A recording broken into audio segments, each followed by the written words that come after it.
शिरोळ येथील छत्रपती ताराराणी कन्या विद्या मंदिर या शाळेचा नामकरण सोहळा थोड्याच दिवसापूर्वी मोठ्या उत्साहात पार पडला। विविध लोकप्रतिनिधी व मान्यवरांच्या उपस्थितीत हा सोहळा संपन्न झाला।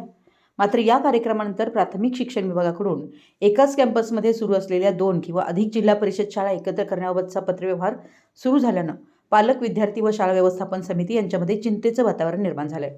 मुख्य कार्यकारी अधिकारी जिल्हा परिषद कोल्हापूर यांच्या माध्यमातून गट शिक्षणाधिकारी पंचायत समिती शिरोळ यांना पाठवण्यात आलेल्या पत्रानुसार आयुक्त शिक्षण विभाग महाराष्ट्र राज्य यांच्या सूचनेनुसार शासन निर्णय दिनांक 7 ऑक्टोबर 2025 मधील अटींना अधीन राहून शैक्षणिक वर्ष 2026-27 पासून एकाच कॅम्पसमध्ये सुरू असलेल्या 2 किंवा अधिक जिल्हा परिषद शाळा एकत्र करण्याचा प्रस्ताव सादर करण्याच्या सूचना देण्यात आल्या आहेत। भुदरगड तालुका वगळता जिल्ह्यातील सर्व तालुक्यांना ही माहिती तातडीने सादर करण्याचे आदेश देण्यात आले।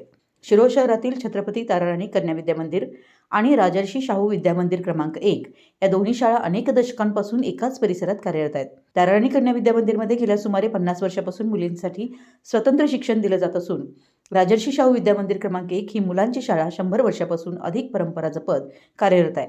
दोन्ही शाळांची पटसंख्या समाधानकारक असून शैक्षणिक गुणवत्तेमध्येही विद्यार्थ्यांनी सातत्याने उल्लेखनीय यश मिळवले आहे। मुलांसाठी व मुलींसाठी स्वतंत्र शाळा असल्यामुळे पालकांमध्ये विश्वासाचं वातावरण निर्माण झालं असून शहरातील अनेक पालकांनी आपल्या पाल्यांना या शाळांमध्ये प्रवेश दिलाय।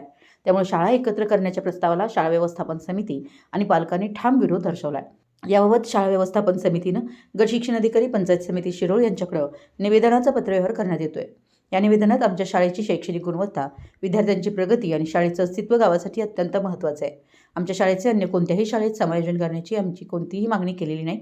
प्रशासनाने जबरदस्तीने शाळा एकत्र करण्याचा प्रयत्न केल्यास त्यास आमचा सक्त विरोध राहील अशी भूमिका मांडण्यात आली आहे। या निवेदनावर शाळा व्यवस्थापन समिती सदस्य व पालकांच्या स्वाक्षऱ्या आहेत। आमच्या प्रतिनिधींनी शाळेला भेट दिली असता व्यवस्थापन समितीतील सदस्यांनी शाळा एकत्रीकरणास तीव्र विरोध दर्शवला। प्रशासनाने निर्णय मागे न घेतल्यास विद्यार्थी, पालक व व्यवस्थापन समितीच्या वतीनं मोर्चा व आंदोलन छेडण्याचा इशारा त्यांनी दिला। दरम्यान शहरातील पीएमश्री शाळेतील कमी पटसंख्येचं कारण देत काही शिक्षकांना कामगारीवर इतर शाळांमध्ये पाठवण्याचा प्रस्तावही समोर आल्याची माहिती देण्यात आली। यापूर्वीही अशा प्रकारे शिक्षकांना इतर शाळांमध्ये पाठवण्यात आलं होतं। बाकीच्या शाळेची पटसंख्या पाहता अनेक शाळेचा सहभाग असताना प्रत्येक वेळा पीएमश्री शाळेवर अन्याय होतोय। पीएमश्री योजनेअंतर्गत विविध उपक्रम, कागदपत्रे, अहवाल व प्रशासकीय कामांचा मोठा भार असल्यानं उपलब्ध शिक्षकांवर अतिरिक्त ताण येत असल्याचं व्यवस्थापन समितीचं म्हणणं आहे। त्यामुळे विद्यमान शिक्षकांची संख्या कमी करू नये अशी मागणी करण्यात आली आहे।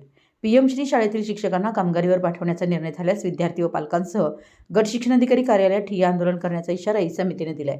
एकीकडे शासन सरकारी शाळा वाचवा अभियान राबवत असताना दुसरीकडे शिक्षकांची कमतरता, शाळा एकत्रीकरणाचे प्रस्ताव आणि शिक्षकांचं समायोजन यामुळे सरकारी शिक्षण व्यवस्थेवर प्रश्नचिन्ह निर्माण होत असल्याची भावना पालकांनी व्यक्त केली आहे।